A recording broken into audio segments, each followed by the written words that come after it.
The movie began with a man named Adam who was a beekeeper. He went to a farm of bees, removed some bees from the nest, and went outside to meet the owner of the farm, a woman named Mrs. Parker, who invited Adam to dinner.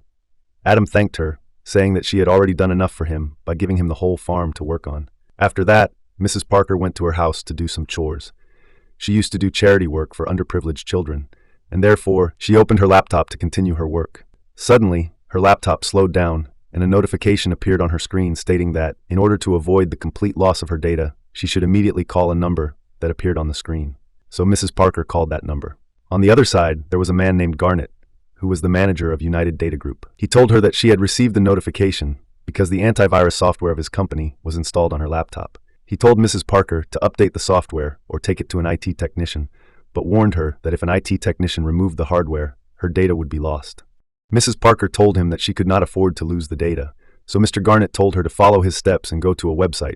As Mrs. Parker logged into the website, Garnet gained access to her laptop and all her data and found out that she had a charity account with 2 million rupees.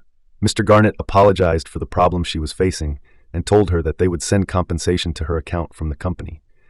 Mr. Garnet told her to check her account. After some time, she checked her account and saw that $50,000 had been added by Garnet. Garnet told her that he had accidentally transferred $50,000 and that they only gave $500 to customers as compensation.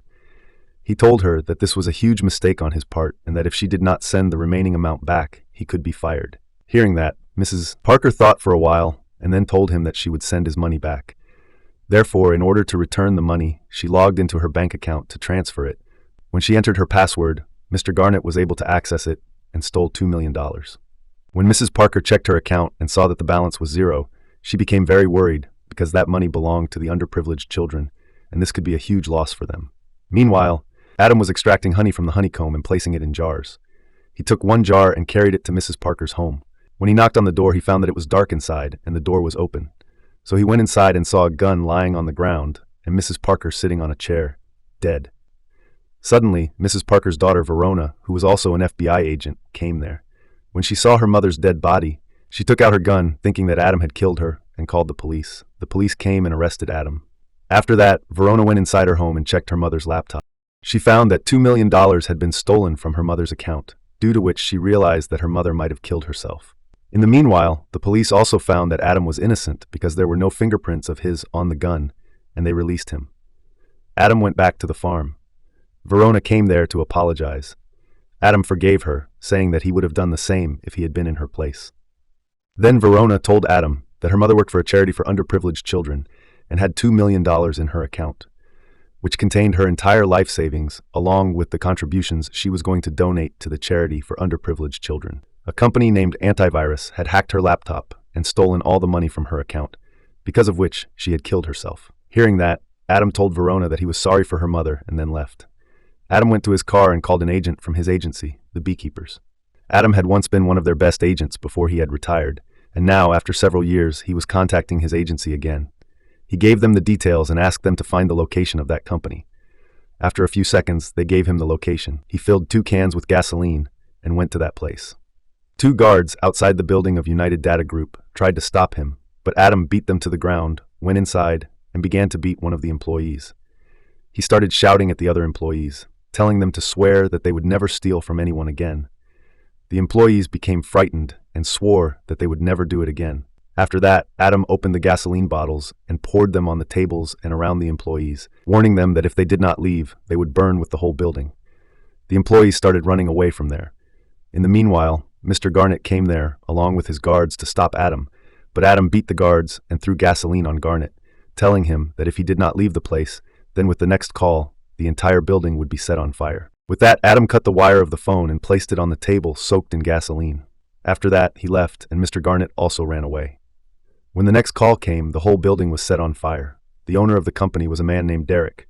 Garnet called Derek and told him everything. Hearing that, Derek became angry and asked Mr. Garnet about the man.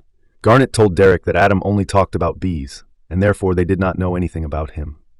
Derek then told them to take the list of all the people they had stolen from in the previous few days, target those from whom they had taken large amounts, hire all the hitmen, and begin searching those areas for Adam.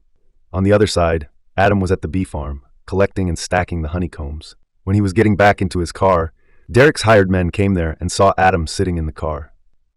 They destroyed the bee farm and then went to Adam's place. Garnet, along with a team of hitmen, went there to kill Adam, but Adam was already aware of them and was hiding. He came from behind each man one by one and killed them.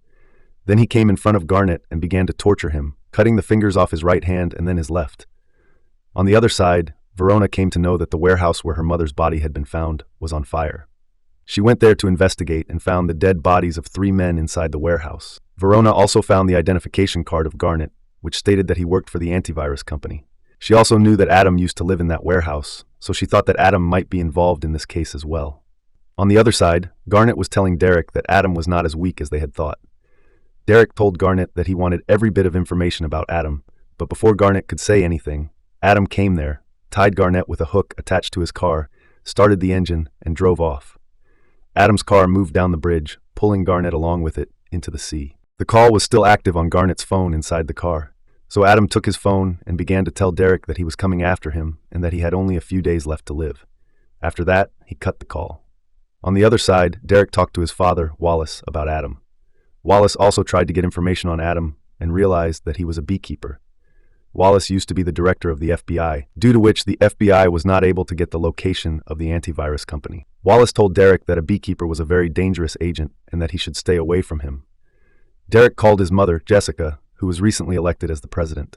Finding her son in worry, she called Wallace and asked him what had happened to Derek. Wallace told her that there was a beekeeper who had burnt Derek's whole company, due to which he was worried. Jessica told him to do everything to relieve Derek's worry, so Wallace called the director of the CIA, Janet, and requested her help to deal with the beekeeper. She told him that Adam used to be an agent there but was retired. Janet told him not to worry because she was sending an active beekeeper to deal with Adam. Adam was putting gas in his car when suddenly another car came from behind and struck his vehicle. Then a beekeeper agent came out of the car and began to shoot at Adam's car. Adam began to fight with her and realized that she was a beekeeper. He was able to dodge all her attacks, but since she was not stepping back, he had to kill her.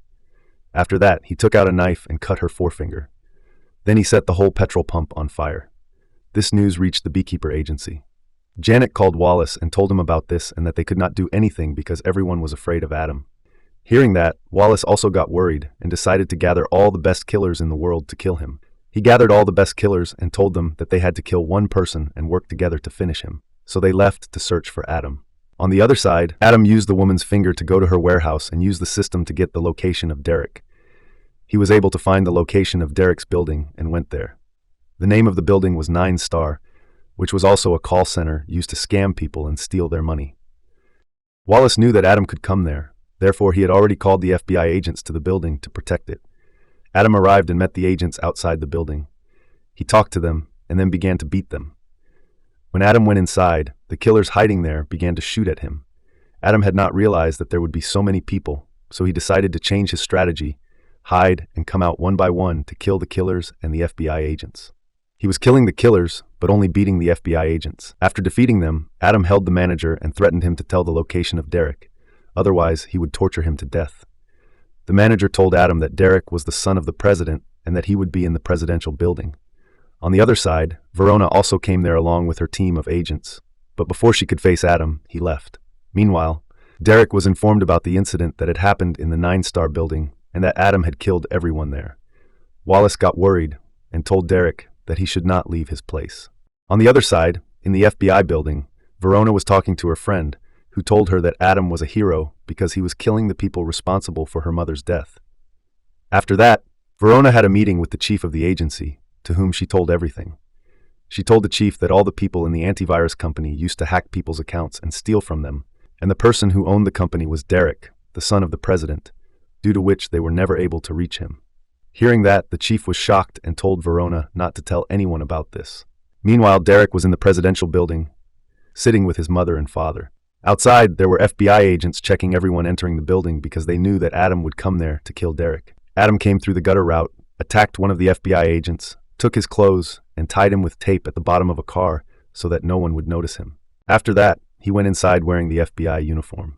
Inside the building, Jessica came to her son along with the chief of the FBI and talked to him about his work. Then she realized everything about what he had been doing, and when she learned that he had stolen a lot of money from other people, she began to scold him. Derek told her that she was sitting in the president's seat because of his money. He told her that she did not receive any funds from anyone to run her campaigns, and he was the one who had funded them with his own money. Inside the building, Verona saw Adam and informed the other agents about him. The killers were also present inside the building, and all of them gathered around Adam. Wallace told the killers to kill Adam. Verona tried to stop them, saying that it was wrong and that they should arrest him, but she realized they would not listen to her. However, Adam had already come there fully prepared. He had planted bombs around the building, which he detonated one by one, causing the agents and killers to become distracted. Adam began to attack the agents one by one and moved deeper into the building, where he had a furious fight with one of the killers, who injured him, but Adam was still able to kill him. Then he began to move toward the room where Derek was sitting with the president and the chief. When Wallace came there, he tried to offer Adam a huge amount of money, but Adam rejected him and moved toward the door to open it. Wallace tried to stop him, but Adam broke his hand. Inside the room, the president told her son that she would expose him in that day's speech. Derek told her not to do that, pulled out a gun, shot the FBI chief, and then pointed the gun at his mother. Meanwhile, Adam broke open the door and entered. Verona also arrived and told Adam to put the gun down. Adam looked at Verona and told her to decide whether she wanted to work for justice or for her agency. On the other side, Derek was ready to kill his mother, but Adam shot Derek in the head and killed him before he could shoot her. After that, Adam jumped out of the window. Verona had the chance to kill Adam, but she knew that he had done the right thing, so she let him go. Adam had buried a diving suit under the sand. He took it out, put it on, dived into the sea, and escaped.